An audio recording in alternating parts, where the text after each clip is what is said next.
Bom, estaremos agora iniciando o capítulo 5, né? Nesse capítulo nós estaremos falando da camada de enlace de dados, né? E estaremos utilizando aqui os PowerPoints fornecidos pelos autores, né? E para usar esses PowerPoints nós precisamos fazer aí essa nota de copyright. Bom, quais são os nossos objetivos, né? A gente precisa entender aí os princípios por detrás dos serviços que a camada de enlace fornece para a camada de rede, né? Entre esses serviços a gente tem a correção e a detecção de erros, né?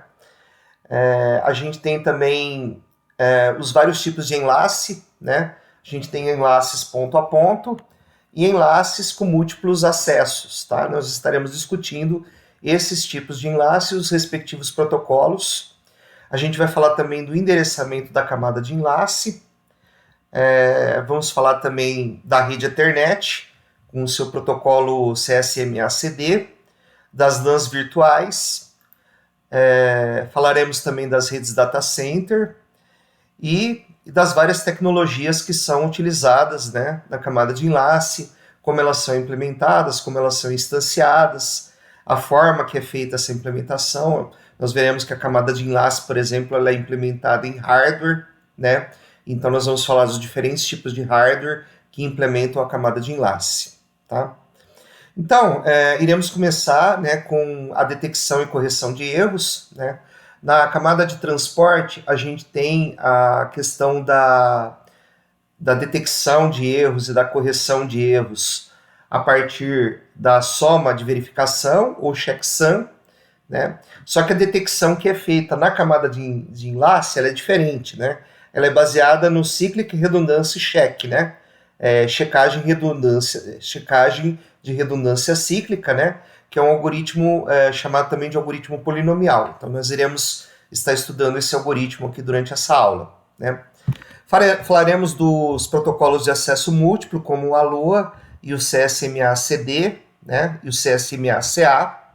Falaremos na segunda parte dessa aula dos tipos de endereçamento, né? Do protocolo de resolução de endereço, né? Address Resolution Protocol, que transforma o endereço IP no endereço MAC. O endereço MAC é o endereço da interface de rede, né? Da placa de rede. Falaremos também das tecnologias implementadas na internet, na rede Ethernet, né? Como o CSMA/CD, o CSMA/CA. Falaremos sobre computadores, redes virtuais, virtualização de enlace, né, do Multiple Protocol Label Switch e redes data center, tá?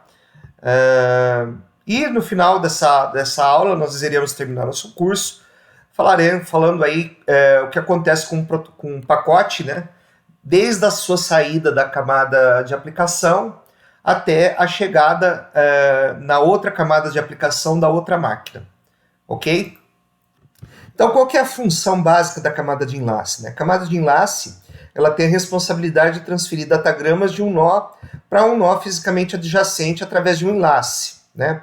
Então, qualquer interface de rede é chamada de nó, né? Qualquer computador, ou roteador, ou switch que tem uma interface de rede, né, que acesse o meio físico através dessa interface de rede é chamado de nó, né? Então a gente tem a terminologia, né? Hospedeiros, roteadores, switches, ou mesmo pontos de acesso sem fio, eles são chamados de nós. Canais de comunicação, né? Ou seja, canais de comunicação físicos, né? Que conectam nós adjacentes ao longo do caminho de comunicação, esses acessos físicos são chamados de enlaces, né? Esses enlaces eles podem ser com fio ou eles podem ser sem fio, tá? Como a gente já falou, né, nas primeiras aulas, o pacote na camada 2, na camada de enlace, é chamado de quadro, tá? E o quadro, ele encapsula um pacote da camada de rede. O pacote da camada de rede, como vocês sabem, é chamado de datagrama, ok? Então aqui só para a gente exemplificar, certo? Vamos supor que esse computador aqui, ele tem um enlace sem fio com esse ponto de acesso, tá? Esse ponto de acesso se conecta a esse switch aqui, que conecta a esse roteador, que conecta a outro roteador, que conecta a outro switch, que conecta a esse servidor aqui. Então, no caminho, né, a gente tem 1, 2, 3, 4, 5, 6, 7 nós, né? E 1, 2, 3, 4, 5, 6 enlaces, certo? Então a gente tem essa terminologia aí para camada de rede, tá? Então o datagrama, quando ele é transferido, né, por diferentes protocolos da camada de enlace, ele vai ser encapsulado em diferentes quadros, né? Cada enlace vai ter um quadro específico daquele enlace, né? E esses quadros, né, eles podem ter formatos diferentes, eles podem ter bytes diferentes, e podem ter formatos de endereço, inclusive, até diferentes, né? Então, por exemplo, a gente pode ter um Wi-Fi no primeiro enlace, uma Ethernet no segundo enlace, uma fibra ótica no terceiro enlace, assim por diante, tá?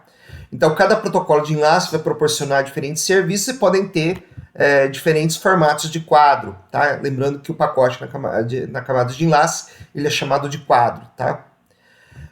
Esses links, né, esses enlaces, eles podem ou não proporcionar transferência de dados confiável, né? Geralmente, né, a gente faz uma analogia aí com um sistema de transporte, né? Então, imagina que você vai viajar de Princeton até Lausanne, né? Então, inicialmente você vai de limusine de Princeton até o aeroporto JFK, né? Aí lá no JFK você pega um avião até Geneva e de Geneva até Los Angeles você vai de trem, né? Então os meios de transporte aí seriam os enlaces de comunicação, né? E o nosso passageiro aí seria o datagrama, né? O datagrama aí que vem da camada de rede, tá? Então o datagrama que vem da camada de rede é encapsulado no quadro, né? E o quadro ele é transferido através do meio, né?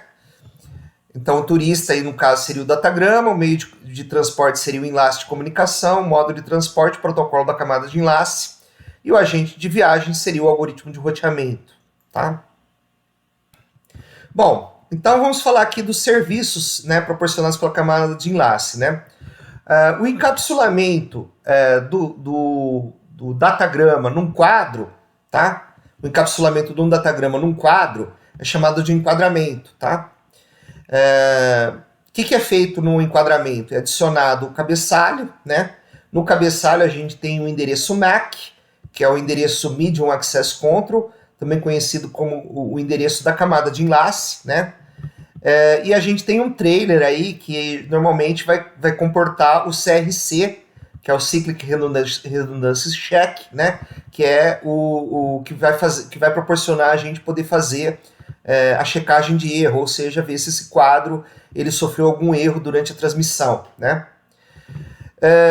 A gente tem, quando a gente vai transmitir um quadro num determinado meio, né? A gente tem, se esse meio ele for um meio compartilhado, ele for um meio de broadcast, né? O que seria o broadcast? A gente está acostumado a falar de broadcast quando a gente fala de transmissão de rádio, transmissão de TV, né? Então, na transmissão de TV, por exemplo, você tem uma antena transmissora e uma série de antenas receptoras, todas elas só recebendo o sinal, né? Só que no caso de redes, né, o nó que é o receptor, né, ele pode também ser o transmissor, né? Então aqui, por exemplo, a gente tem um nó, né, que ele pode ser transmissor, ele pode ser receptor também, né? E você vê aqui que todos os acessos aqui estão compartilhando o mesmo meio, né? No caso aqui seria um cabo coaxial, né? Um HFC, certo? Então, a gente precisa ter protocolos para acessar o meio, já que o meio é compartilhado, tá? Então, um cabo coaxial, por exemplo, né? Se ele não tiver divisão de tempo ou divisão de frequência, e todo mundo puder acessar ele a taxa máxima de transmissão, a gente precisa decidir aí quem que vai acessar esse meio aí para poder estar transmitindo, né? Outros exemplos de broadcast, né, são, por exemplo, o Wi-Fi, né? O Wi-Fi é uma rede do tipo broadcast, né? Um switch, por exemplo, né? Ou um ponto de acesso. Geralmente, um nó transmite, todos os outros recebem, e aí esses nós que recebem, né? Eles vão verificar se o pacote é ou não para eles, né? Como é que eles sabem se o pacote é para eles ou não? Pelo endereço MAC, né? Pelo endereço de acesso ao meio, tá? Então, esses endereços MACs, né, no cabeçalho do quadro, né, nos cabeçalhos do quadro, vão identificar aí a fonte e o destino, tá? Esse endereço MAC, ele é diferente do endereço IP, né? E você tem uma tabela de conversão do endereço MAC para o endereço IP, que a gente vai ver na próxima aula. Essa tabela é a tabela utilizada pelo protocolo de resolução de endereço, né, o ARP, tá? A gente vai ver isso na próxima aula. A devolução entre nós adjacentes, ela precisa ser confiável, tá? Geralmente, quando você tem um meio físico, né, que não seja o ar, por exemplo, um cabo Ethernet, ou então um cabo coaxial, a quantidade de erros, né, é pequena, tá? Então, normalmente você não precisa ter uma checagem de erro muito eficiente, tá? Mas quando o pacote é transmitido pelo ar, pelo Wi-Fi, tá? A própria natureza da transmissão Wi-Fi é uma transferência sujeita a interferências eletromagnéticas. Então, por exemplo, se cai um raio, né, você corrompe os bits do pacote, geralmente você corrompe os bits adjacentes, e esse tipo de erro ele é o chamado erro em rajada, né? Vários bits são modificados ao mesmo tempo. Então você precisa, nesse caso da transmissão Wi-Fi, né, de um algoritmo que cheque os erros e que também seja possível que corrija alguns erros, que ele não só detecte, mas ele também corrija alguns erros, tá? Então, raramente, esses algoritmos eles são usados em enlaces com poucos erros, né? Por exemplo, quando você usa fio, né? Então, por exemplo, par trançado, cabo coaxial, são meios que provocam poucos erros. Já o meio Wi-Fi, você tem altas taxas de erro, tá? E você precisa de um algoritmo que cheque, que acuse esses erros, tá? Aí uma pergunta que você pode fazer é por que você tem uma dupla checagem, né? Por que você checa os erros tanto na camada de enlace, tá? Quanto na camada de transporte, tá? É que a camada de transporte pode envolver múltiplos links, tá? Então se você não faz essa checagem na camada de enlace e acontece um erro, esse erro só vai ser detectado quando o pacote chegar na camada de transporte. Então ele vai passar pela camada de rede, vai chegar na camada de transporte, e isso daí vai atrasar, né? Vai ocasionar um overhead, vai ocasionar uma demora na entrega do pacote corretamente, do pacote com os bits corretos, tá? Ao passo que se o erro acontece entre dois computadores vizinhos, né? Esse pacote ele já é sumariamente, né, descartado, né? E vai acontecer uma retransmissão desse pacote, e essa retransmissão com os bits corretos vai evitar que o pacote atravesse novamente vários enlaces, tá? E seja detectado lá em cima na camada de transporte. Então a camada de enlace, ela proporciona uma checagem, uma correção de erros mais rápido, e com isso ela consegue otimizar a transmissão, né? A transmissão, se você considerar toda a rota aí, ok? A gente tem também na camada de enlace, né, pode ter controle de fluxo. Geralmente, o que é o controle de fluxo? Né? Você não ter receptores sobrecarregados, né? Não ter o emissor sobrecarregando o receptor com quadros, ok? Você tem a detecção de erros, né? Esses erros, normalmente, eles são causados por atenuação de sinal, né? O sinal ele decai de intensidade com um quadrado da distância, né? Ruídos geralmente provocados por raios ou por outros tipos de interferência eletromagnética, como micro-ondas, né? Então o receptor ele vai detectar esses erros, vai sinalizar a retransmissão ou descartar os quadros, tá? O receptor, como a gente falou, ele pode corrigir determinados tipos de erros sem necessitar que o pacote seja retransmitido. E se tiver muitos erros e ele não conseguir corrigir, ele pode pedir para que o pacote seja retransmitido, tá? Os tipos de transmissão que a gente pode ter são as transmissões do tipo half duplex e full duplex. Na transmissão half duplex, um manda e o outro recebe, ou o outro recebe e o um manda, né? Mas não os dois ao mesmo tempo. E na transmissão full duplex, os dois lados podem mandar e receber ao mesmo tempo, certo? Ou seja, né? O half duplex seria como se fosse um walk-talk, né? Você fala, aí você fala câmbio, aí o outro pode falar, e quando o outro termina de falar, ele fala câmbio, aí você pode falar. Isso seria half duplex. Full duplex seria o telefone normal, onde os dois podem conversar ao mesmo tempo, ok? Bom, onde que a camada de enlace é implementada? né? Qualquer computador, qualquer hospedeiro, qualquer roteador, qualquer switch vai ter que implementar a camada de enlace, tá? E essa camada ela é implementada no Network Interface Card, né, na placa de rede, né? E geralmente a placa de rede ela tem um chip, né? Nesse caso aqui a gente está vendo placas de redes que são espetadas no barramento do host, né, no barramento do computador, mas hoje em dia as placas-mãe já têm essa interface de rede implementada na própria placa-mãe, né? Então a gente tem, por exemplo, na Ethernet, né, a gente tem o chip da Intel 8254X que implementa o protocolo Ethernet, tá? Se for o Wi-Fi vai ser um outro chip, né? Mas também esse chip vai ficar numa placa aí, né? Ou na própria CPU, na própria placa-mãe, quer dizer, né? Quando chega um quadro, tá? Quando um quadro de Ethernet chega esse quadro ele é armazenado num buffer, né? E aí, no final da recepção desse quadro é gerada uma interrupção, e aí você vai ter por software a rotina de tratamento dessa interrupção, que vai pegar esse quadro, né, que foi recebido, e a rotina de tratamento de interrupção vai passar esse quadro para o protocolo da camada de rede, no caso do IP, né?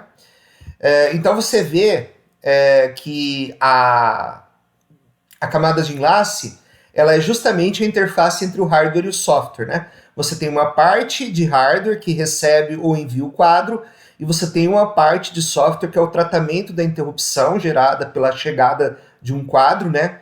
Que vai repassar esse quadro para a camada de rede, né? Então, a camada de enlace, né, que vocês podem ver aqui nesse exemplo aqui, parte dela é implementada em software, né, no tratamento da interrupção, e parte dela é implementada em hardware na placa de rede, tá?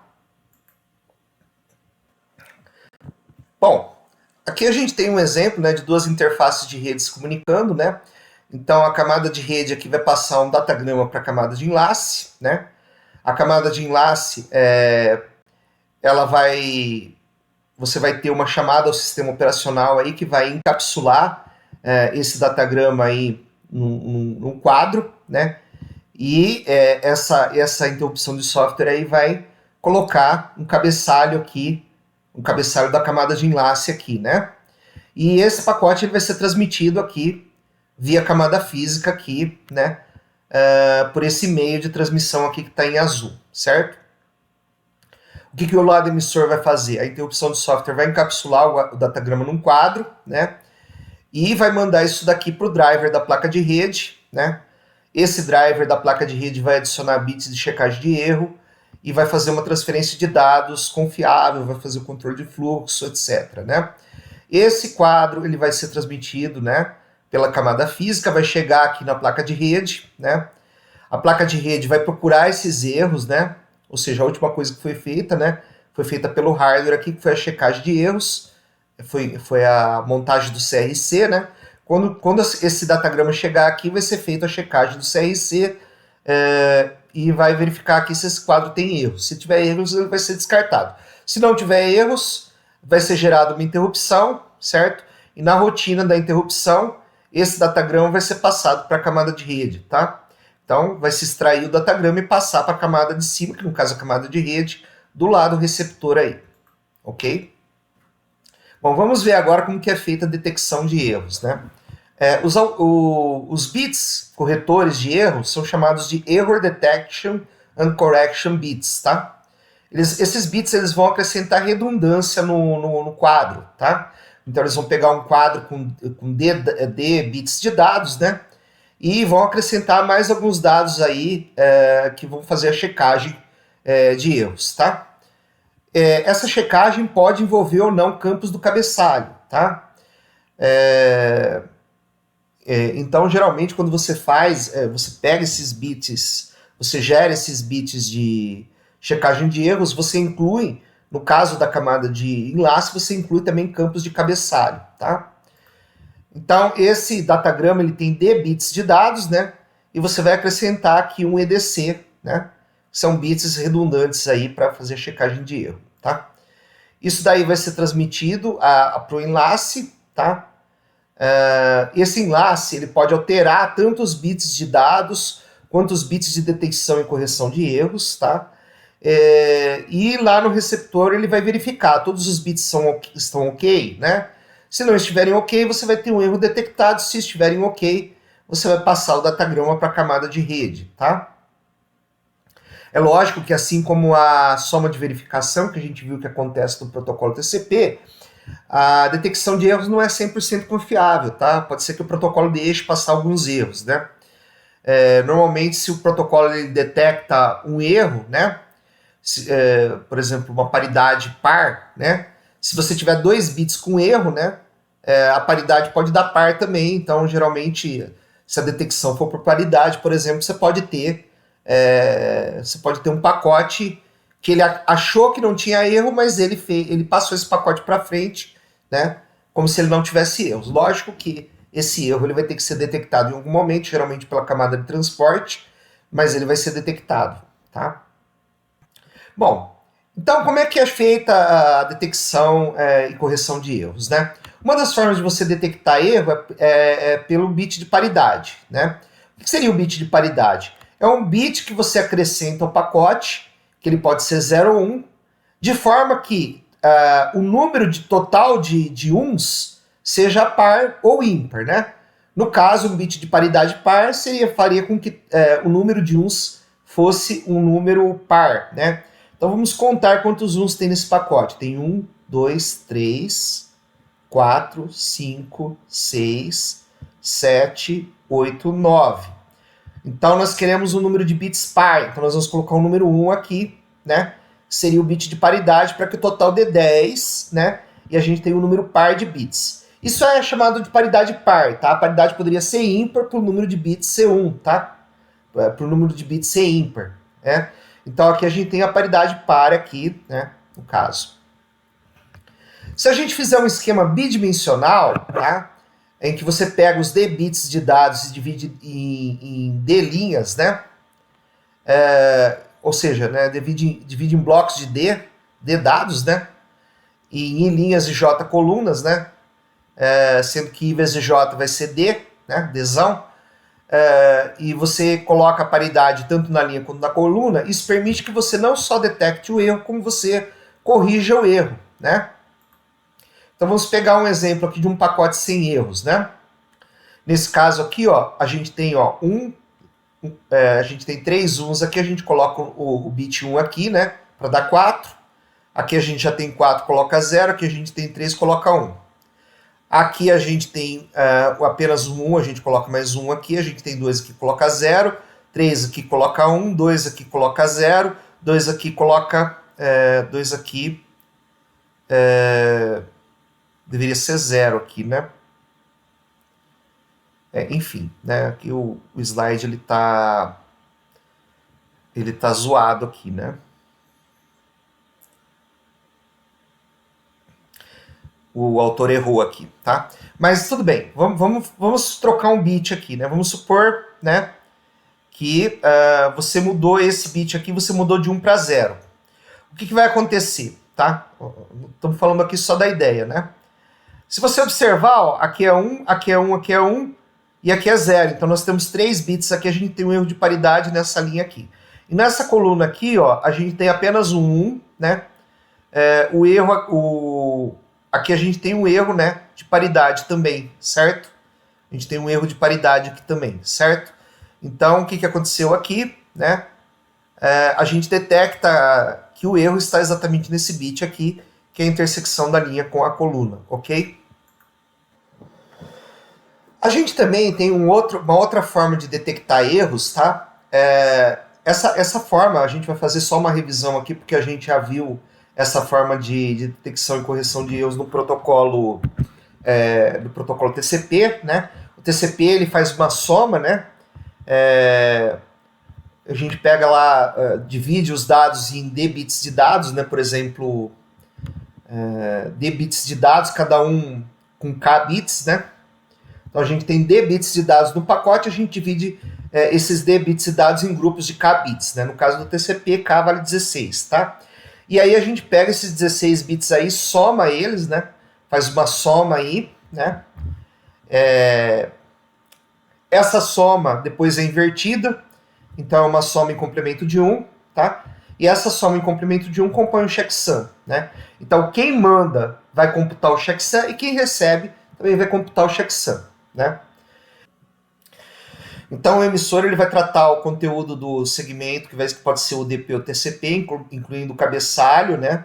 E os campos de endereço, como uma sequência de inteiros de 16 bits, vai computar o checksum, tá? E vai colocar esse checksum no final do pacote, né? Que no caso da nossa camada de transporte, esse pacote é um segmento, tá? Então esse valor do checksum é colocado no campo checksum, certo? Do UDP ou do TCP, tá? O receptor ele vai fazer a mesma coisa, vai computar o checksum. Se o checksum computado é igual ao checksum que está no pacote que ele recebeu, você não detectou nenhum erro. Claro que pode haver erro, mas você não detectou nenhum. E se for diferente é porque aconteceu um erro, ok? No caso da camada de enlace, não é usado checksum, tá? É usado o cyclic redundancy check, tá? Cyclic redundancy check é diferente de checksum, tá? São técnicas diferentes. Então agora aqui a gente vai aprender como é que é feito o CRC pelo chip, né? Pela camada de enlace, tá? A camada de enlace é uma conexão de uma mescla, né, de hardware, software e firmware aí no caso. Essa checagem ela é um código de detecção de erros mais poderoso, né? Então vamos considerar que a gente tem D bits de dados, né? Então a gente vai pensar nesses dados como se fosse um número binário. E a gente tem um padrão de bits, que é chamado padrão gerador, que ele é fixo, tá? Então tanto o emissor da mensagem quanto o receptor, eles vão saber esse padrão de bits, tá? E esse padrão de bits, ele é um padrão com R mais 1 bits, tá? Ele é dado, ok? E o último bit desse padrão, ele é sempre 1, tá? O que nós vamos fazer? Nós vamos pegar os dados, né? Fazer um shift desses dados de R bits. Esses R bits vão ser os bits de CRC. Então, quando a gente faz um shift desses D bits de dados, né? Desses Dzinho bits de dados aqui, né? R bits para a esquerda, na verdade a gente está multiplicando isso aqui por 2 elevado a R, né? E daí nós vamos fazer uma operação entre D e R, tá? Que vai ser D vezes 2 elevado a R, XOR R, tá?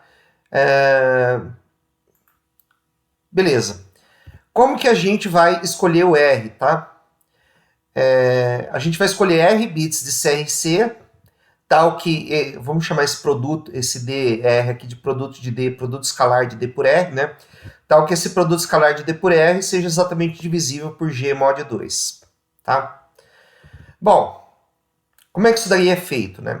O receptor, ele sabe G, então ele vai dividir, depois que ele recebeu o pacote, ele vai dividir o produto escalar de D por R por G, D escalar R por G, e vai verificar se o resto não for zero.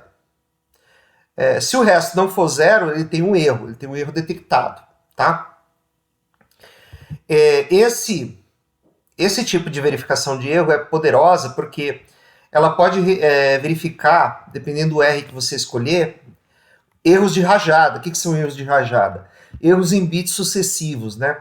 Então, se você tiver R mais 1 bits, né, nesse Rzão aqui que você vai colocar no final do pacote, você consegue detectar Rzinho erros, né? Ou seja, você consegue detectar até R erros se você tiver R mais 1 bits de CRC, tá? Isso aqui é largamente utilizado na prática, né, na internet 802.11, principalmente onde você tem muitos erros, essa técnica é utilizada, certo? Bom, mas como é que isso daí funciona exatamente, né? Então vamos considerar que você tem um pacote, esse pacote ele tem D bits, esses D bits estão nesse pacote Dzão aqui, né? E esse Dzão consiste nos bits que você quer enviar aí para o receptor, tá? O que você vai fazer? Você vai pegar esses D bits e vai deslocar R bits para a esquerda, tá? Deslocar R bits à esquerda, multiplicar por 2 elevado a R, tá? O G, ele vai ter uma característica que o último bit dele vai ser 1, tá? E aí o remetente ele vai escolher R bits adicionais de CRC, de tal forma que o padrão formado por D mais R bits seja divisível por G, né? Na checagem em redundância cíclica, até, todos os cálculos que você vai fazer, eles são feitos sem vai 1. Então, se você fizer uma adição, você vai fazer a adição sem vai 1. Se você fizer a subtração, você vai fazer a subtração sem vai 1, tá? A gente vai ver daqui a pouco um exemplo aí de como isso daí é feito. Então, as operações adição e subtração, elas são a mesma coisa que o ou exclusivo, tá? Então, por exemplo, aqui, ó. 1, 0, 1, 1 mais 0, 1, 1, 0 dá 1, 1, 1, 0, certo? 1, 0, 0, 1 mais 1, 1, 1, 0 é a mesma coisa que isso aqui, ou exclusivo que isso aqui, que dá isso aqui. Na subtração, a subtração também é um ou exclusivo, porque você não tem o empresta 1.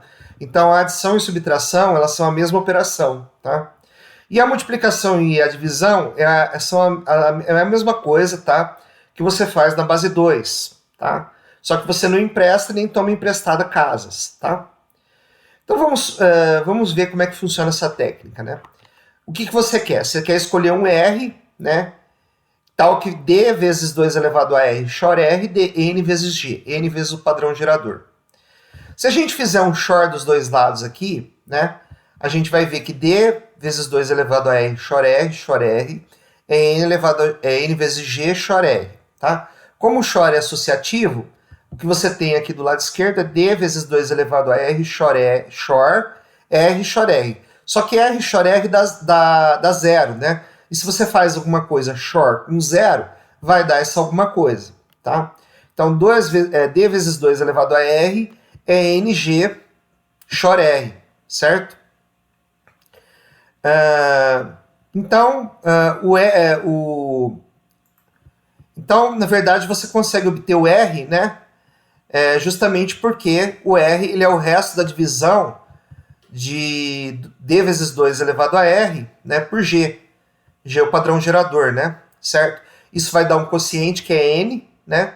E o resto, ele vai ser o seu R aqui, certo? Então, o que a gente tem que fazer? A gente, na verdade, tem que pegar esse padrão, né? A gente vai pegar esse padrão, tá? Vamos supor que o nosso dado seja 1. Vamos pegar um exemplo aqui. Vamos supor que o nosso dado seja 1, 0, 1, 1, 1, 0, tá? E vamos supor que o nosso padrão é 1, 0, 0, certo? Nosso padrão é 1, 0, 0. A gente vai acrescentar um bit a mais aqui, e esse último bit ele vai ser 1, certo? Como a gente falou. Então, o nosso padrão G, que seria o padrão aqui, né, total, vai ser 1, 0, 0, 1. Esse vai ser o nosso gerador, tá? Então, esse aqui é o cara pelo qual a gente vai dividir, tá? E a gente vai pegar o D aqui e dividir por esse cara aqui, certo? Só que antes de dividir, a gente vai acrescentar, nesse cara aqui, a gente vai acrescentar 3 zeros, né? Por quê? Por que a gente vai acrescentar 3 zeros? Porque o R vale 3, né? Então aqui, ó, 1, 0, 1, 1, 1, 0, 1, 0, 1, 1, 1, 0, e mais 0, 0, 0, né? Se vocês observarem aqui, o que a gente fez, né? A gente acrescentou aqui 3 zeros aqui, tá? Então a gente vai pegar esse cara aqui, que é D vezes 2 elevado a R, e vai dividir por G aqui. A divisão, os americanos, eles fazem o contrário da gente, né? Os americanos, eles fazem a divisão diferente, né? Então aqui a gente tem o dividendo, aqui a gente tem o divisor, certo? O que a gente faz aqui no Brasil, a gente coloca primeiro o dividendo, aí a gente coloca uma chave, aí a gente coloca o divisor ele sempre fica à direita, né? O pessoal dos Estados Unidos, eles colocam o divisor à esquerda, então o divisor seria G aqui, né? Ele fica à esquerda, tá? E aqui em cima, os americanos, eles colocam um quociente, tá? Então o que a gente vai fazer? A gente vai pegar esses 4 primeiros bits aqui, né? E dividir por G, certo? A divisão é uma série de subtrações, então a gente vai... Esse cara aqui, ó, 1, 0, 1, 1, ele é maior do que 1, 0, 0, 1, ele é maior, né? Então aqui a gente vai colocar o quociente 1 aqui, certo? Quociente 1 vezes esse cara aqui vai dar ele mesmo, né? 1001 aqui. E aí a gente vai fazer a subtração. A subtração é um ou exclusivo, né? Você não faz nem vai 1 nem empresta 1. Então 1 exclusivo com 1 dá 0, 1 exclusivo com 0 dá 1. Aqui dá 0, aqui dá 0. Então aqui sobrou 10, aí você vai abaixar o 1. Aí você vai ver se esse cara aqui, ele cabe nesse, né? Vocês estão vendo que esse aqui é maior e não cabe nesse. Então o que você vai fazer? Vai colocar um 0 aqui e vai abaixar o próximo número, tá? E quando você faz isso, o que você faz? Você subtrai 0, né? Então o padrão que você vai ter é 1, 0, 1, 0 aqui, tá? Agora, esse padrão aqui é maior que o G. Então aí você coloca 1 aqui e faz a subtração do G, né? Coloca 1 e faz a subtração do G. E aí quando você faz a subtração do G, você vai ter 1, 1, 0 aqui, e aí você abaixa o 0. Ele é menor, então você coloca 0, abaixa o próximo cara aqui que é 0, né? E continua, tá? Continua aí, certo? Até você chegar no resto aqui que é 0, 1, 1, tá? Quando você chega no resto, você tem o quociente aqui, você tem o resto aqui, então o resto vai ser o cara que você vai anexar. O resto ele vai ter 3 bits, esses 3 bits você vai anexar no padrão aqui, e é esse padrão que vai ser transmitido, certo? Quando chegar no receptor, o receptor ele vai fazer uma outra conta, né? Qual que é a conta que o receptor vai fazer, né? O receptor ele vai, né? Deixa eu achar aqui. Ó, o receptor ele vai, né? Ele vai fazer essa conta aqui que é o produto escalar, certo? E aí ele vai pegar esse produto escalar aqui, dividir por G. Se o resto não for 0, é porque teve um erro de transmissão, porque o resto ele tem que dar 0, porque você somou o resto, né? Quando você faz esse padrão aqui, quando você faz essa composição aqui, né, que a gente viu aqui, esse cara que você somou aqui no final é o resto. É o que faltava para ele ser múltiplo do padrão, certo? Então, quando você divide isso aqui pelo padrão, você vai pegar isso aqui e dividir pelo padrão, que é 1, 0, 0, 1, o resto disso tem que dar 0. Se não der 0 é porque tem erro. Quantos erros, né? Você pode ter no máximo aí 3 erros, tá? Então ele consegue detectar até 3 erros aí, né? Dependendo de quantos bits são diferentes de 0, né? Então ele consegue detectar pelo menos 3 erros. Isso é uma técnica muito poderosa, tá? Ela é usada na Ethernet, só que a Ethernet ela gera o G, né, que a Ethernet usa, tem 32 bits aqui no caso, e o padrão que é usado é esse número aqui de 32 bits, que vocês podem ver aqui na tela, tá? Então, cada padrão de CRC pode detectar erros de rajada de menos que R mais 1 bits, ou seja, R bits de erros você consegue detectar. E, além disso, em hipótese apropriada, uma rajada de comprimento maior que R mais 1 bits é detectada com probabilidade 1 menos 0,5 R, né? Então, mesmo que você tenha mais que R bits, mesmo assim, você consegue detectar esses bits com uma certa probabilidade aí diferente de 0, tá? Isso é muito interessante, tá? Por isso que é usado. Vamos agora falar de protocolos de acesso múltiplo, tá? Como a gente viu no começo da aula, existem 2 tipos de enlace, tá? A gente tem o enlace ponto a ponto, né? Por exemplo, uma linha telefônica para central, né? Para uma central, para um determinado provedor, você usaria o protocolo PPP, né? Que seria um protocolo para acesso discado. Foi muito usado aqui no Brasil na época da internet grátis, o IG, né? O IG usava modem, e o modem se comunicava através do PPP com a central telefônica, tá? E tem o High Level Data Link Control, tá? Então esse protocolo aqui também é utilizado para acesso dedicado.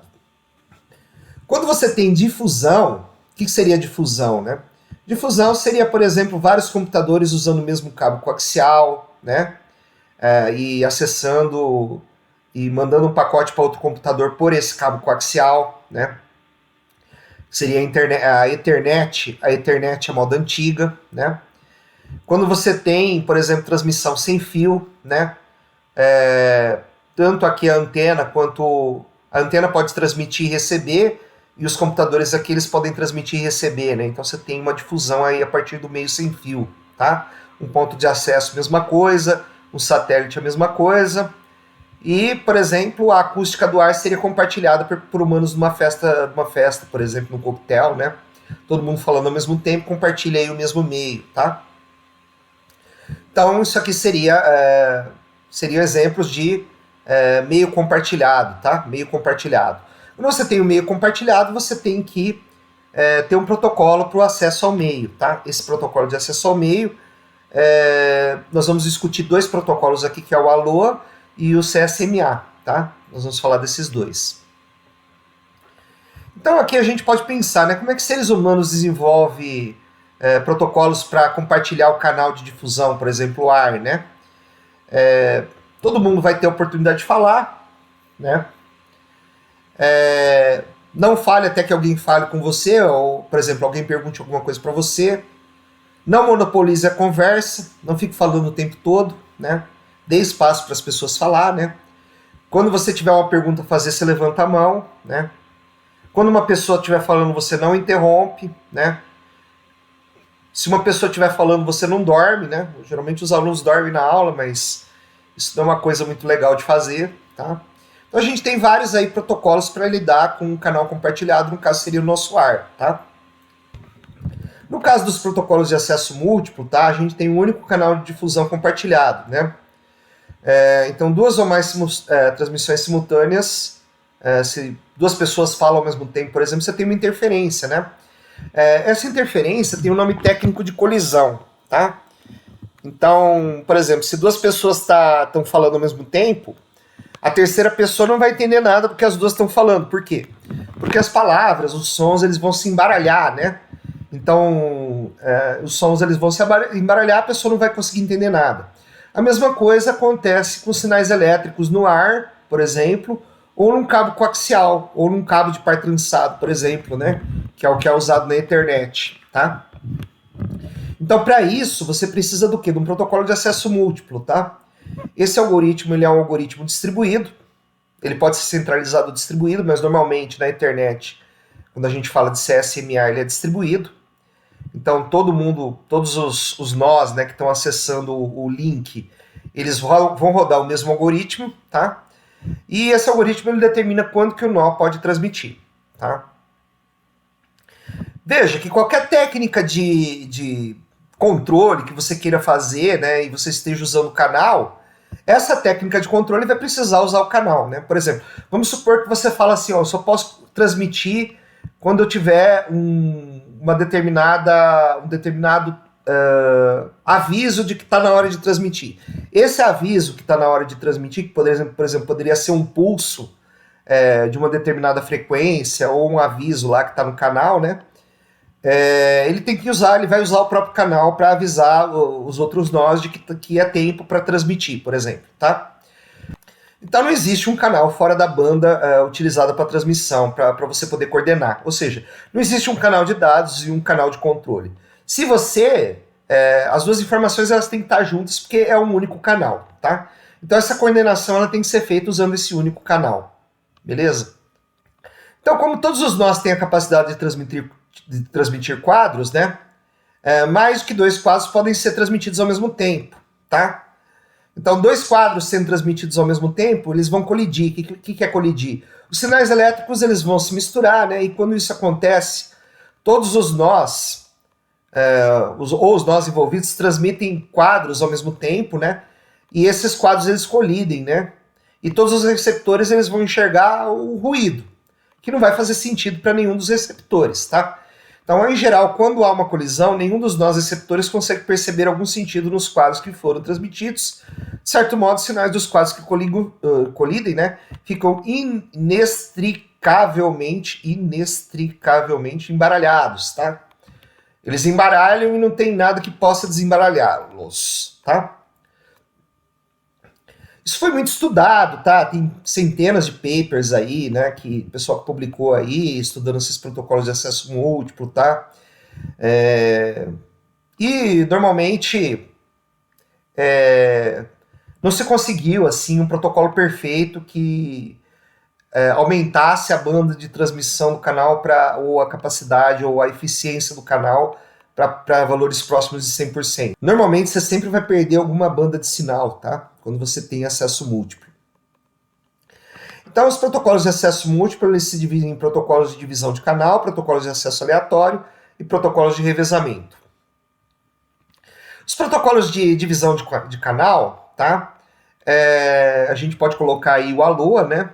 Os protocolos de acesso aleatório, a gente pode colocar o CSMA-CD e o CSMA-CA, e os protocolos de revezamento, a gente poderia citar o Token Ring e o FDDI, tá? O que seria ideal, tá, num protocolo de acesso múltiplo, né? Se o canal como um todo, tá, ele tem uma taxa de R bits, tá? O canal de acesso múltiplo aqui é Multiple Access Channel, né? Mas essa sigla aqui também é usada para Medium Access Control, tá? Então depende do contexto aqui, você vai ler essa sigla aqui de um jeito diferente, tá?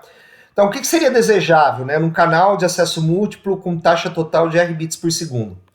Se você tem N nós, tá? Se você tem um nó só e ele quiser transmitir a taxa máxima do canal, que seria R, ele vai poder, tá? Mas se você tem M nós querendo transmitir, em média, você deveria ter cada um desses M nós enviando quadros a uma taxa R dividido por M, né? Ou seja, é como se todos conseguissem transmitir e a taxa média fosse essa daqui. Isso aqui seria ideal, tá? Lógico que você não vai conseguir essa taxa ideal, tá? Seria bom que o algoritmo ele fosse completamente descentralizado, tá? Então você não teria nenhum nó especial para coordenar as transmissões. Porque se você tivesse um único nó especial para coordenar essas transmissões, você teria um único ponto de falha. E se esse ponto de falha falhasse, todo o protocolo iria falhar como um todo, tá? Então não seria bom. Seria bom que o mesmo algoritmo, tá, de coordenação rodasse em todos os nós aí, sem exceção. Ou seja, todos os nós rodam aí o mesmo algoritmo, tá? E sem clocks de sincronização, ou seja, sem pulsos aí de sincronização para o nó saber quando ele vai transmitir ou não, tá? E um algoritmo simples, né? Porque se o algoritmo for muito complicado, né? A própria execução do algoritmo vai atrasar a transmissão, porque você tem que saber quando que você tem que transmitir e esse cômputo do momento da transmissão vai atrasar a transmissão, vai deixar mais lenta a transmissão, tá? Então por isso que o protocolo ele precisa ser, entre outras coisas, simples, tá? Então a gente tem três classes amplas, né? Por exemplo, tem algoritmos que particionam o canal, né? Isso aqui a gente já viu nas primeiras aulas, você pode pegar um canal e fatiar em tempo, em frequência ou em código, tá? Então você tem o FDMA para frequência, o TDMA para tempo e o CDMA para código. Seria alocar um pedaço do canal para cada nó, para um nó usar exclusivamente aquele pedaço do canal, né? E tem os protocolos de acesso randômico, né, que o canal não é dividido, ou seja, podem acontecer colisões, e aí você pode se recuperar das colisões, tá? Parar de transmitir seria um ponto, né, que seria que você detectaria a colisão, e no momento que você detectou a colisão, você para de transmitir, né? E os protocolos de revezamento, né, onde cada nó, por exemplo, tem um token, né, quem está com o token pode transmitir, ou então você tem um ponto lá, um nó que coordena, né? E esse nó diz quem pode transmitir ou não, né? Esses algoritmos aí são classificados nessa classe aqui, né? De revezamento, tá? Então, protocolos que particionam o canal, né? A gente viu, por exemplo, que o canal ele pode ser particionado em tempo, né? Então, uma das técnicas aí é a divisão do canal em tempo, né? Então, por exemplo, vamos supor que a gente tem 6 máquinas, né? E tem 6 slots de tempo, né? Cada um desses slots de tempo pode ser ocupado por uma máquina, né?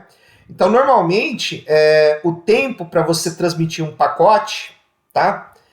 É exatamente o tempo, né?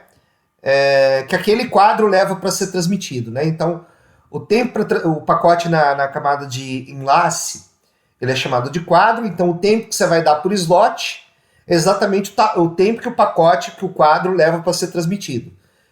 Poderia ser um pouquinho maior, mas não poderia ser menor, porque se fosse menor, né, você teria colisão, tá? Então tem que ser, esse tempo ele tem que ser maior ou igual ao tamanho do pacote. Então, cada estação consegue uma fatia de tempo de tamanho fixo.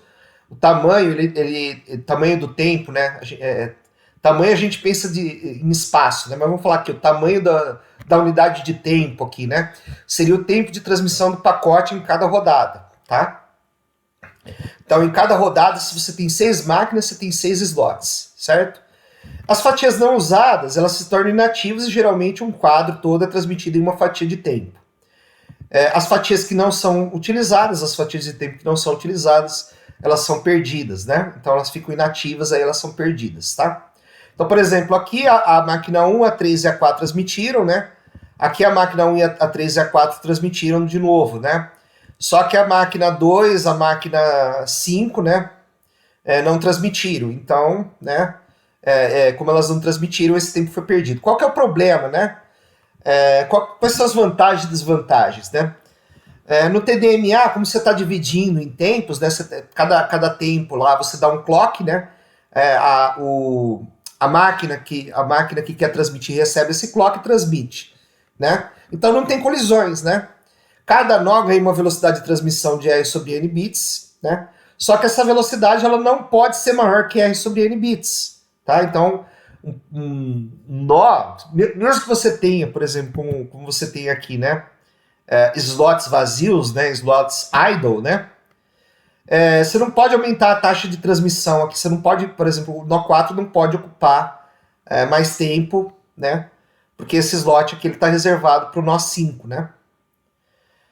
E esse slot aqui está reservado para o nó 6. Então, você acaba aí, né? Não tendo uma taxa maior que R sobre N bits por segundo e o nó tem que esperar a sua vez para transmitir, tá? Na divisão por frequência é a mesma coisa, né? Só que você divide o canal em bandas de frequência, tá? Cada estação é atribuída uma banda fixa de frequência. O tempo de transmissão não utilizado em bandas de frequência é ocioso. Ou seja, acontece a mesma coisa aqui que acontece no caso do tempo, né? Só que aqui vai acontecer no caso na frequência, tá? Então, uma LAN de 6 estações 1, 3, 4, ela vai enviar o pacote 1 modulado nessa frequência, o pacote 3 modulado nessa frequência, o pacote 4 modulado nessa frequência. Essas outras frequências aqui, elas vão ficar idle, né? Elas vão ficar sem dados, e você não pode, por exemplo, aumentar a taxa de transmissão. Como é que você aumentaria a taxa de transmissão? Modula metade do pacote nessa frequência e metade do pacote nessa frequência aqui, por exemplo, né? Você transmitiria o pacote mais rápido, mas você não pode fazer isso porque essa frequência aqui está reservada somente para o canal 1, tá?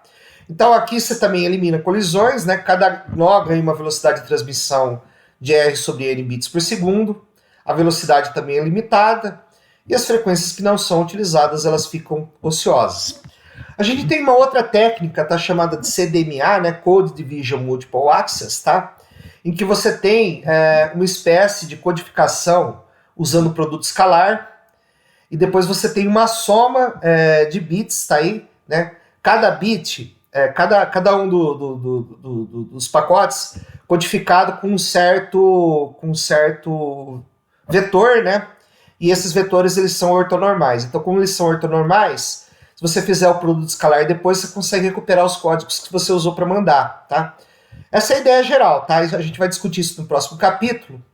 Só que a diferença aqui é que você, enquanto os protocolos TDM e FDM atribuem aos nós intervalos de tempo e frequência, respectivamente, no CDMA, você pode fazer uma soma desses dados multiplicados por base, né? Você tem, por exemplo, AI vezes I, né? Onde I seria a base, né? Você tem uma somatória disso daí. Se você multiplicar isso daí por AI, por exemplo, AI vezes AI dá 1, você consegue recuperar o coeficiente, né?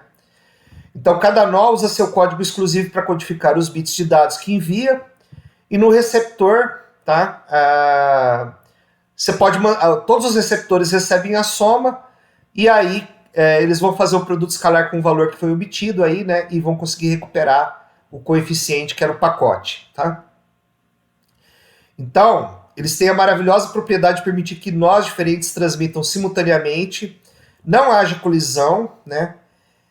E os receptores recebam corretamente os bits codificados pelo remetente, tá? Isso a gente vai ver no próximo capítulo, tá? Bom, vamos falar agora dos protocolos de acesso randômico, tá? Então, quando o nó tem um pacote para transmitir, ele vai transmitir esse pacote na taxa total R do canal. Você não tem uma coordenação a priori entre os nós, tá? Se dois ou mais nós transmitirem ao mesmo tempo, você vai ter uma colisão, tá? E o protocolo de acesso ao meio, né, o Medium Access Control, tá? Ele vai especificar como detectar as colisões e como se recuperar das colisões, tá? A recuperação das colisões é feita via retransmissão com atraso, tá? Então a gente tem exemplos de protocolo MAC com acesso randômico aqui. A gente tem os fatiados, né? O ALOA, o slotted ALOA, tá? E tem o ALOA fatiado e o ALOA sem ser fatiado, tá? E tem o CSMA, tá? Que é usado na placa Ethernet, tá? Na rede Ethernet é usado o CSMA e o CSMA-CD, tá? CSMA é Carrier Sense Multiple Access, tá? CSMA-CD é o CSMA com Collision Detection, o CSMA-CA é o CSMA com Collision Avoidance, que é evitar colisões, tá? E aqui é com detecção de colisões, tá? Bom, vamos começar pelo ALOA fatiado, também conhecido como Slotted ALOA, né? Então a gente vai fazer algumas presunções, né? De que todos os quadros têm o mesmo tamanho, todos os quadros têm L bits, tá? O tempo, ele é dividido em fatias de tamanho igual, né? Então o tempo para transmitir um quadro é L bits dividido pela taxa de transmissão do canal, né? E começamos a transmitir apenas no começo de uma fatia, ou seja, existe um clock aí, né? Que diz quando uma fatia vai começar, tá? Os nós, então, eles são sincronizados por esse clock.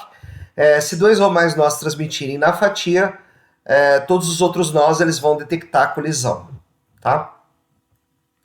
Então, quando um nó tem um quadro fresco, né? Quando o nó ele tem um quadro para transmitir, ele vai transmitir na próxima fatia. Então, se o quadro chegou no meio de uma fatia, ele só vai conseguir transmitir esse quadro na próxima fatia. Se não houver colisão, esse nó, ele conseguiu, né, transmitir o quadro na próxima fatia, então o quadro foi transmitido e ele vai ser enviado aí para a camada de rede, tá? Se aconteceu colisão, tá? Essa colisão ela foi detectada antes do final do intervalo, tá? E aí o nó ele vai ter que retransmitir esse quadro e ele só vai conseguir retransmitir esse quadro na fatia subsequente, tá? E a probabilidade para esse quadro ser transmitido é a probabilidade P, né? Até o sucesso. Esse P ele é randômico, né? Por quê? Né? Vamos entender. Aqui a gente tem um exemplo, né, do ALOA fatiado, né? No caso que a gente tem 3 máquinas, né? Então, nesse primeiro instante de tempo aqui, né? Os nós 1, 2 e 3, né? Eles verificaram aqui que eles receberam o sinal do clock aqui e os 3 aqui enviaram e aconteceu aqui uma colisão, certo? Então, esse slot aqui, ele ficou empty, né? Ele ficou vazio, certo? Aí já no instante de tempo 3 aqui, né? Nesse instante de tempo, o 1 e o 2 tentaram transmitir, aconteceu uma colisão. Essa colisão foi detectada antes do final desse intervalo, tá? Mas não foi transmitido nenhum quadro, certo? No próximo instante de tempo, somente o nó 2 ele transmitiu, e ele conseguiu transmitir o quadro até o final do intervalo, então nós tivemos aqui sucesso, tá? Aqui nenhum quadro foi transmitido, aqui houve uma colisão, aqui nenhum quadro foi transmitido, aqui houve sucesso, aqui houve sucesso, tá? Quais são os prós, né, e os contras, né, dessa abordagem aqui, né? Bom, os prós são que o único nó ativo pode continuamente transmitir na taxa total do canal, tá? Ele é altamente descentralizado, ou seja, né, apenas as fatias de tempo nos nós precisam estar em sincronismo, né? E ele é simples, né? Quais os contras aqui, né? Você tem colisões, você tem fatias perdidas, né? Fatias inativas, né? Quando você tem colisões, as fatias são perdidas. Quando você não transmite nada, as fatias são inativas, né? Os nós podem não ser aptos a detectar colisões e decidir de forma independente quando retransmitir, né? E você tem a sincronização do relógio, ou seja, você precisa de uma sincronização para ele funcionar, certo? Ele não é assíncrono, ele é assíncrono, tá? Qual que é a eficácia do ALOA, né? Então a gente tem uma análise matemática aqui, né? Então, a probabilidade que um dado nó transmita, de que um dado nó tenha sucesso em uma fatia, né? É a probabilidade dele estar transmitindo, que é P, e dos n-1 nós restantes não estarem transmitindo, que é 1 menos P, tá? Como você tem n nós, né, a probabilidade de que qualquer nó tenha sucesso é n vezes P, 1 menos P, é n vezes essa probabilidade aqui, certo? Você tem n nós, tá? Qual que vai ser o máximo de eficiência? Você tem que encontrar um P, né, que maximiza essa expressão aqui, tá? Então, vamos supor, né, que o número de nós ele vá para o infinito, tá? Qual que é se você fizer uma análise matemática aqui, né, isso daqui vai te dar o número E, vai te dar o número, esse limite, né, quando ele tende para o infinito aqui, né, o valor que vai maximizar essa expressão aqui vai ser o valor 1 sobre E, que é mais ou menos 0,37. Então a eficiência, tá? A eficácia desse algoritmo é 37%. Significa que se você tem se a taxa, né? Vamos supor que a taxa de transmissão do canal seja 100 megabits por segundo, tá? A taxa efetiva vai ser 37 megabits por segundo, ou seja, você perdeu grande parte aí da banda passante, tá? Por causa do algoritmo, que ele não é muito bom, tá? E se o ALOA não for, tá? E se o ALOA não for fatiado, se ele for puro, se você tirar a sincronização, o que acontece nesse caso é que quando um quadro chega, ele vai ser transmitido imediatamente, né? Se houver colisão, ele vai retransmitir o quadro, né, com probabilidade P, tá? Então é óbvio, né, que pode acontecer uma colisão antes de T0 e pode acontecer uma colisão. Aqui aconteceu antes de T0, né? Aliás, antes de T0 mais 1 aconteceu uma colisão. E depois de T0 pode acontecer uma colisão aqui também, né? Então, você tem uma colisão, um aumento de 2 vezes aí a probabilidade de colisão, né? Entre T0 menos 1 e T0 mais 1. Ou seja, né? A eficiência ela vai cair pela metade, ou seja, vai ser só de 18%.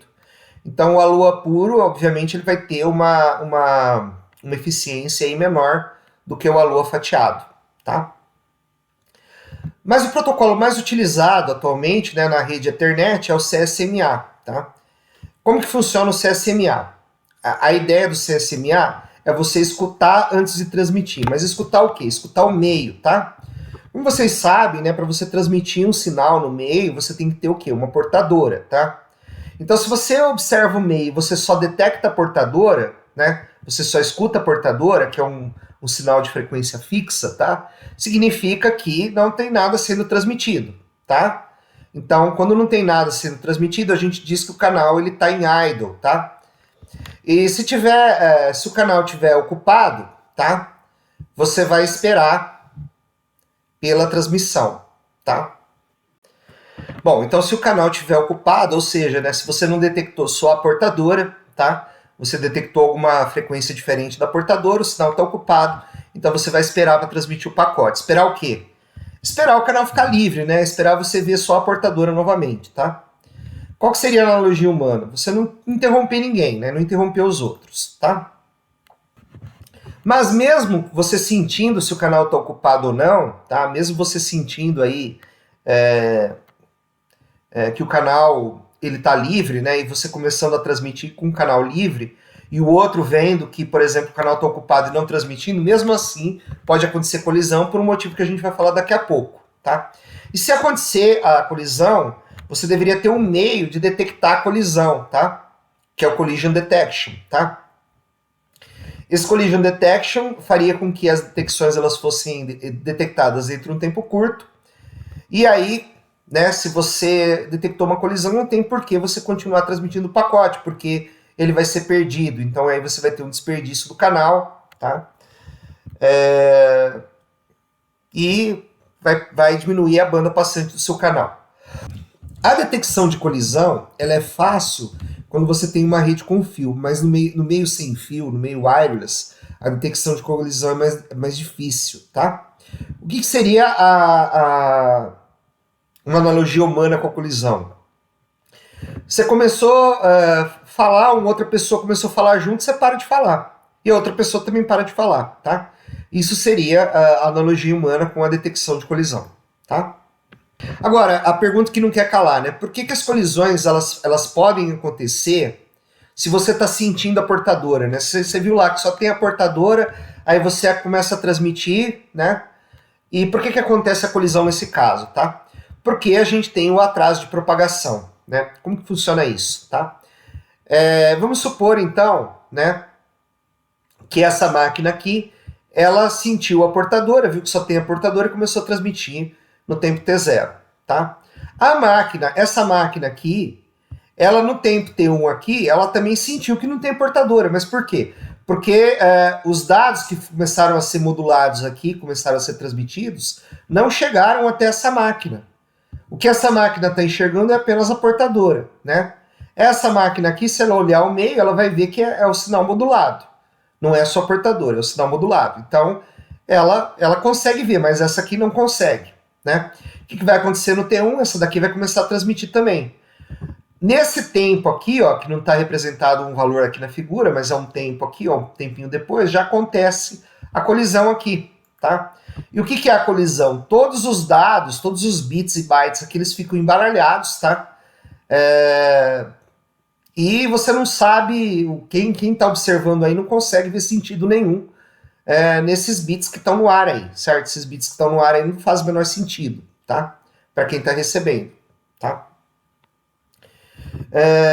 Então, nas colisões, a transmissão do pacote, na colisão, se você não detectar a colisão do pacote, o que vai acontecer? Vai chegar, o pacote ele demora para ser transmitido, né? Então, por exemplo, o pacote T1, ele vai terminar de ser transmitido aqui, né? O pacote T0 terminou de ser transmitido aqui.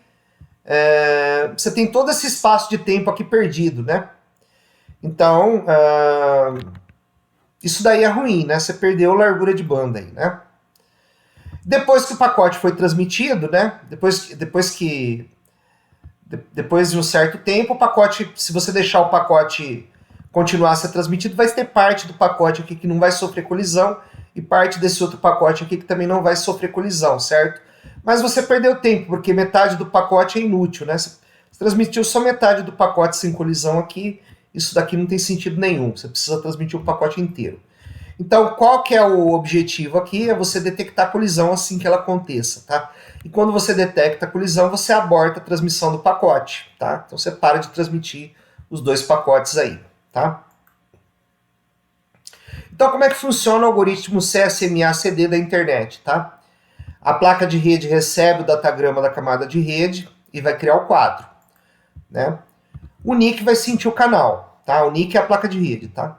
Se ele tiver ocioso, se ele sentiu só a portadora, ele vai começar a transmitir o quadro. Se ele sentiu que tem alguma frequência diferente da portadora, ele vai esperar até que o canal fique ocioso, né? Quando o canal ficar ocioso, ele transmite. Então, se o NIC transmite o quadro inteiro sem colisão, né? Não houve colisão, ele despachou o quadro. Se não, se ele detectar outra colisão, ele aborta, tá? Ele para de transmitir, tá? Depois de ele abortar, né? Ele vai esperar um certo tempo para voltar a transmitir. Esse tempo que ele vai levar para transmitir depende do tanto de colisões que aconteceram, tá? Então, depois da enésima colisão, tá? Lógico, né, que tem um limite aqui para ele, né? Se eu não me engano, depois da 10ª colisão, né, ele não vai aumentar esse range aqui, né? Mas, se você teve M colisões, né, M menor ou igual a 10, tá? A placa de rede vai escolher um valor K de tempo, né? Um valor K pertencente a esse conjunto aqui. Esse conjunto vai de 0, que seria não esperar nada, até 2m menos 1, né? Até 2m menos 1 vezes K, tá? vezes até 2n menos 1, né? E aí esse valor que ele pegou aqui, ele vai multiplicar esse K que ele pegou desse conjunto aqui, que ele vai escolher o K desse conjunto. Esse K ele vai multiplicar por 212 vezes 512 vezes o tempo de transmissão de um bit, tá? E aí ele vai tentar retransmitir o pacote, tá? Então, isso aqui é chamado algoritmo de retrocesso binário, tá? Quanto mais colisões tiver, maior é o número maior é a quantidade de elementos desse conjunto, e o máximo de elementos que esse conjunto pode ter é 11, tá? Seria 10 mais 1 aqui, 1 seria o 0, né? Então, de 0 até 2 elevado a m menos 1 aqui, né? E aí você vai escolher um K desse conjunto aqui, multiplicar vezes 15 e 12, vezes o tempo de um bit aí, tá? E vai retransmitir o pacote. Se acontecer erro, você incrementa o K e tenta de novo. Vai tentando até o K chegar no valor 10, e quando ele chega no valor 10, ele estaciona em 10, e aí você continua aqui até conseguir retransmitir o quadro de novo. Como é que você faz para retransmitir o quadro, né? Você incrementa o K e volta para o passo 2 aqui para tentar retransmitir, tá? Então o algoritmo é bastante simples, tá? Qual que é a eficiência desse algoritmo, tá? O tempo de propagação é T-prop, tá? É o tempo de propagação entre dois nós, tá? E T-trans é o tempo de transmissão, tá?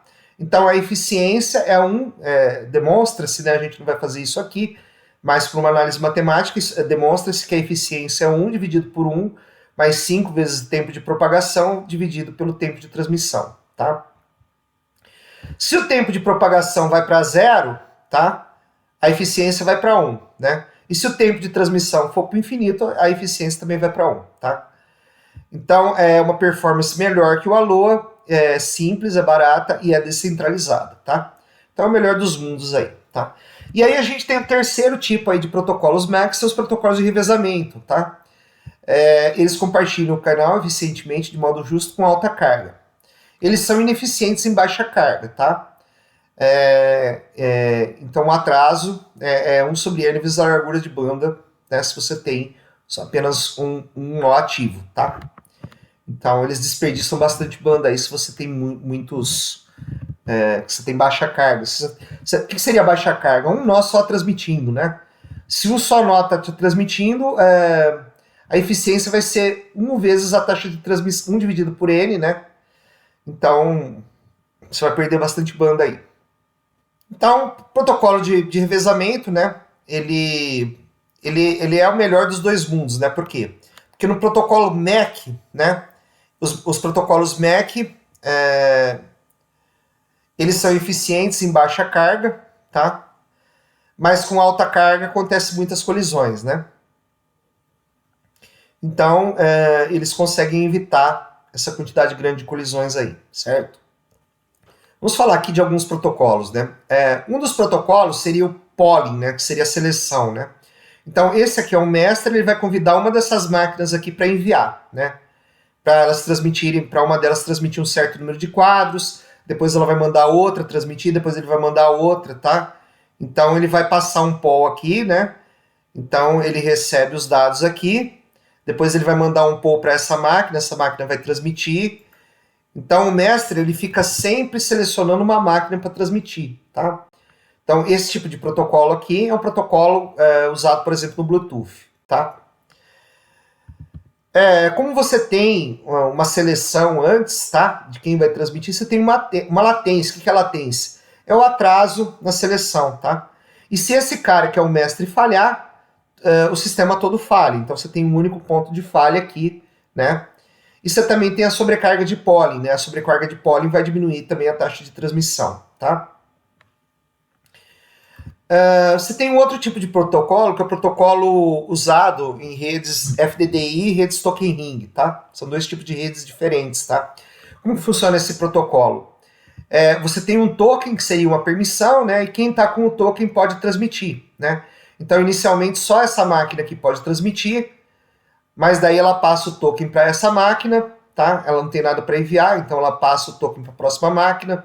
Essa máquina tem dados, então esses dados eles são transmitidos. depois ela passa o token para a próxima máquina e assim por diante, certo? Então, aqui a gente tem o mesmo problema que anteriormente, a gente tem a sobrecarga do token, a gente tem a latência da passagem do token, passar o token demora, né? Porque a gente está usando o próprio meio para fazer o controle. E se o token falhar, você fica sem token, né? Aí o sistema todo falha, né? Por exemplo, se o meio perder o token, o que acontece se o meio perder o token? Você não tem token para transmitir, né? Então aí fica. Você teria que recriar o token depois de um certo tempo se você não tem. Se todas as máquinas detectaram aí que não tem mais token, tá? Então o token também funciona como um único ponto de falha aí, certo? Bom, então aqui a gente pode, né, fazer um sumário aqui do que a gente viu na aula de hoje, né? A gente pode particionar um canal em frequência, tempo ou código. A gente pode não particionar o canal e ter um acesso randômico, que é o que faz o ALOA, o CSMA e o CSMA-CD. Né?